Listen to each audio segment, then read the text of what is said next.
We believe in the transformative power of encounter. Encountering the iconoclastic nature of reality. Encountering those unlike us. Loving enemies is bedrock for comment. Hospitality, core.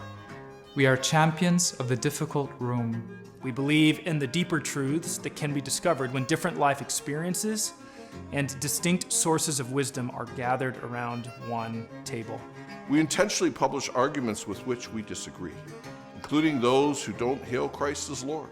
Not for the sake of pluralism without conviction, but because Christians have always better understood the contours and depths of their faith when crystallized through exchanges with strangers turned friends. In number 4, we move in a different direction now about the actual process, you might call it, of working out 1 through 3. And it's really about what you call, is the phrase starts, we believe in the transformative power of encountering reality, encountering those unlike us. Take us into this principle and explain why it was the outflow of the first 3. Yeah, this second half of these 6 are, I shouldn't probably say this, mothers should not have favorite kids, right? But they're probably my favorites. Partly because they describe a mode of being, which is what I find most needed today as a way, which actually have some, you could argue, some righteous anger inside these. Like they are positive affirmations, but there are also things that we're against in these. And I think if you really read it carefully, you'll see a little battle cry. Yeah, we believe in the transformative power of encountering reality. And I actually initially had this, I think, offended some of our Eastern Orthodox colleagues and writers and friends, so I took it out. But I initially had encountering the iconoclastic nature of reality, encountering those unlike us, and that iconoclastic nature, that's something C.S. Lewis actually said about how reality itself always has the capacity to surprise us and shatter what we thought was true. And I think Lewis has a line, God is the ultimate iconoclast. But for all of our friends who have a more sacramental understanding of icons, we took that out. I think, this is multiple things happening here. First, we'll see how we do in the coming 4 years in the U.S. context. I'm saying this in 2025. But we are seeking to still bridge a lot of different worlds. And, we do believe every human being, regardless of your political perspective or worldview or whatever, is infinitely dignified and worthy of honor and listening.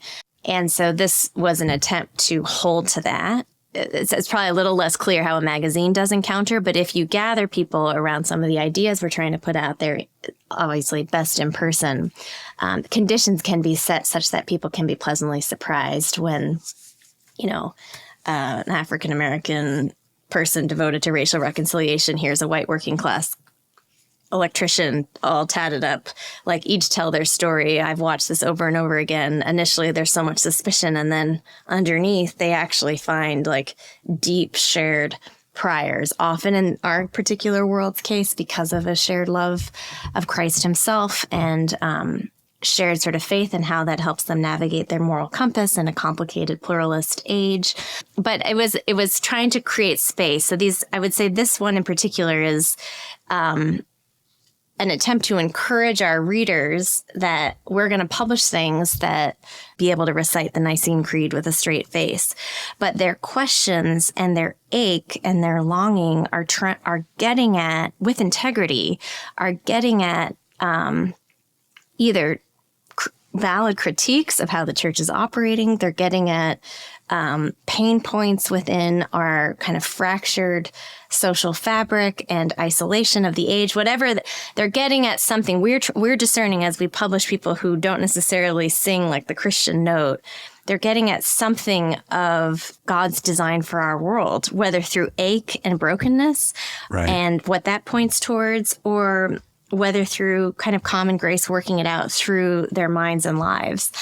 So this is trying to do a lot of things at once. It's like talking about how we design our convenings, and we're going to encourage you to be uncomfortable at a shared table with others you don't think you have anything in common with, but also how you kind of walk into an all truth is God's truth, freedom, and trust. And and I think this is that word encounter obviously has been a huge word in Pope Francis's pontificate.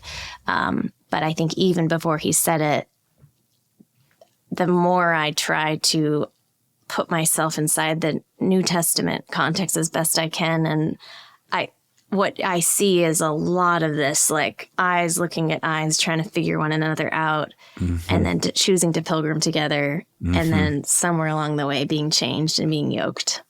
I do think one of the words that came to my mind when I've been focusing on this is just the word hospitality.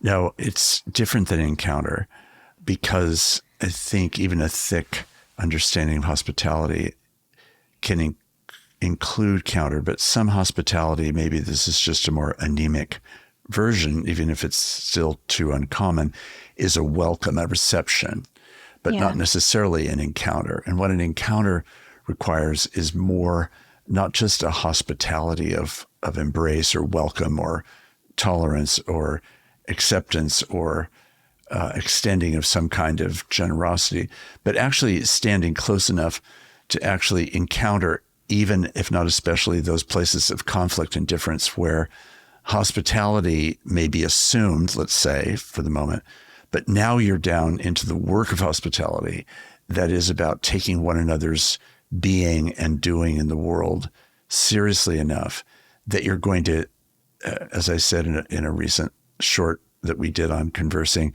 enter the room listening. You're going to enter one another's room really listening for what it is. And I think the kind of hospitality and encounter that you're describing that Comet is trying to extend is really a tremendous example of that. And I think it's going to become a feature as well has been and will be more of a feature of conversing.